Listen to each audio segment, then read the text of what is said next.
Ya'ni nutqi eng zo'r yordam beradigan milk motorika qancha ko'p ishlasa, bosh miyada nutq rivojlanishda, aqliy faoliyatlarni yaxshilashlariga juda ham zo'r yordam beradi. Uyda ham masalan kartikalar, mana bu kartika qaysiga mos.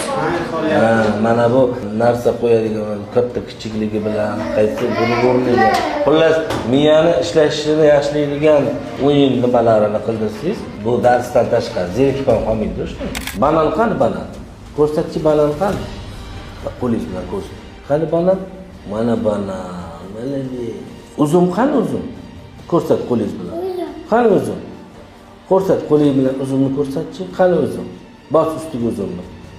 Uzum ustiga bos qo'ling bilan. Qani uzum? Mana uzum. Turib yo'q. Bas bo'shlik bo'lib o'tiribdi. Aqlli odam. Siyishlarni aytyaptimi? Kaka qilishlarni aytyaptimi? Ha, bir bo'lmaslar o'zi aytadi. Menga xayr qilib ketasan. Xayr. Paka qil. Xayr. Bay bay qiling. Rahmat qil.